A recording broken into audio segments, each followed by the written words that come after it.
Hey, not so fast. Before you get all excited, file your LLC and go out there and make a whole bunch of money, you want to make sure that you complete these several steps that I'm going to give you in today's video.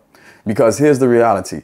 90% of business credit applications get turned down because business owners do not have a fundable foundation. You don't know how to properly structure your business. So in this video, not only am I going to tell you how to properly structure your business before you file your LLC, but I'm also going to give you bonus and tips on once you do file your LLC, how to do it for free and how to use the necessary documents that you need so to never get turned down for any type of business credit, business funding again. So you definitely want to watch this video to the end. Now, let's jump right into it. Business credit mistake number one, or step number one. We want to make sure that we choose the proper business name. So many business owners make this mistake. We go into real estate, we go into the trucking company, and we put transportation or we put real estate in our business name.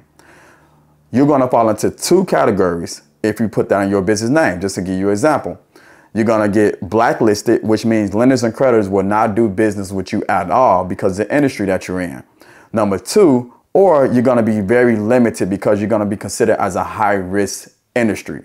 So we don't want to fall into those two categories. And that's really important when it comes to our business name. So choosing the right business name can skip over the AI system. Because remember, lenders get hundreds of thousands of applications every single day, if not millions. So the first thing the AI system is going to do is cancel out the ones that is a high risk industry. So having a vague name, having a general name, such as management, consulting, enterprising, logistics, these are all names that will pass the test when it comes to the AI system. So having that right business name can definitely put you in the door, right, and open up more opportunities. So let's make sure we choose a business name. Now, don't overthink it. Don't overthink when it comes to your business name. Step number two, we want to make sure that we choose the right NAICS code, which I like to call it, right? NAICS code, which stands for North American Classification System code. So you can easily go get this code, go to NAICS.com, NAICScode.com, and it can tell you all type of codes you can bring up, right? Now, it's hundreds of thousands of codes, right? If you go into real estate, just pick a code, but be very smart about it. Pick a code that has to do with consulting. Pick a code that has to do with management. Pick a code that has to do with not a high risk code. Now, if you look it up, it'll tell you exactly what high risk industry codes there is. Now, this is very important because once you go open a business checking account, the first thing they ask you for, what's your code? If you don't tell them your code, they might put a code in for you. When you go also your Dun & Brad profile, it wants your code. So you want to make sure you pick the right code from the beginning. And you want to do this before you go file your LLC. So choosing the right NAIC code is really important. Choosing the right business name is really important, all before you go file your LLC. Now, the third thing you want to do is make sure you get a virtual office if you don't have a brick and mortar. So many people do this backwards. They file a LLC, a new business owner, you file your LLC, the home that you live in, you file it, and then you try to go get a virtual office. That's backwards. You want to get a virtual office first. Why? Because you want to put your virtual office name on the LLC. Makes sense, right? Remember, credit is all about perception. Do you look good on paper? So I don't care if you're doing business inside your mother's basement. I don't care if you're doing business inside your home office, inside your car, inside your doghouse. I'm serious, but on paper, you want to make sure you're doing business in the most prestigious city, neighborhood, where you live at. I will give you a hint too, around a lot of banks too. Try to get a virtual office around a lot of credit unions. Just a small gem. But we want to make sure that we get a virtual office so we can look good on paper to these lenders. So we want to make sure we are an established business and we're very serious about our business, because I know you are, right? So make sure that we have a business name. We want to make sure that we in a right code, the right industry. Being in the wrong industry can definitely get you, again, put in those two categories, either blacklisted or in the other category as a high risk category, which can, when I mean high risk, I mean it can limit your funding. So for example, instead of you getting $1,000 credit card, Instead of you getting a $25,000 credit card, lenders will give you a $2,000 credit card. Seriously, just for being in the wrong industry. Now, you can work your way up because now you're in the door, but you can work your way up as far as knowing how to properly utilize your credit cards and showing trust with these lenders that you know how to manage debt. But you might not get a high credit limit starting out because of the industry that you're in. Make sense? You tracking me? So, also the virtual office, make sure we have a virtual office. If you don't operate off a brick and mortar, you have a brick and mortar, get a virtual office. And also it's for security reasons too. You don't want everybody to know where you live at. So remember, that's public records on the Secretary of State. So get a virtual office to combat that. All right. It'll save you a lot of time and energy at the end. Now, one of the other things we want to make sure that we have that we are established when it comes to creating a fundable foundation. Remember, it's all about creating a fundable foundation, properly structuring our business. So we can take our credit profile, take our business credit profile and business credit scores and go to other companies and open lines of credit, or go to these financial institutions and get credit lines and lines of credit. But this is the first step. And this is all done before you file your LLC. I can't fathom how many people get this wrong. And it's very easy to do. However, it's tedious. So once we do it right the first time, we don't have to go back and make corrections. What's going to take us time, energy, resources, money, all just to correct the information that we should have done right in the first place. Because as a CEO, as a founder of your company, of your business, you don't want to waste time doing that. You want to make sure that you're secure in the bag and that you have access to funding so you can start, grow, and scale your business. You tracking me? Now, after we knock out those 3 steps, the next step we want to do is make sure we have a professional email address, right? You have a professional email address, go to GoDaddy, get a professional email address. It's simple. Get a .org, .com, .net. Don't get a Gmail. Also, in addition to that, we want to make sure that we have a professional phone number. You can go to Ring Central or you can go to Vonage. Vonage is a little more expensive. If that's within your budget, you can do it. I personally use Vonage. Or you can go to Ring Central and get a 1-800 number. Now, you can get 2 numbers, a 1-800 number, and you can get a local number. But all we're doing is make sure that we look good on paper. Remember, it's all about perception, right? You want to make sure you look good on paper. So now, after you have all this information, now you can list yourself for 401 right now, or you can wait and do it later. It's just all at your discretion. And what I mean list yourself for 401, I mean get into public records. This is a great way to get in public records, to get your business in public records. But you don't have to do it now, but you can do it towards the back end. Now, after you have those 4 steps, after you have those steps in play, now you can file your LLC. Now you can file your LLC, right?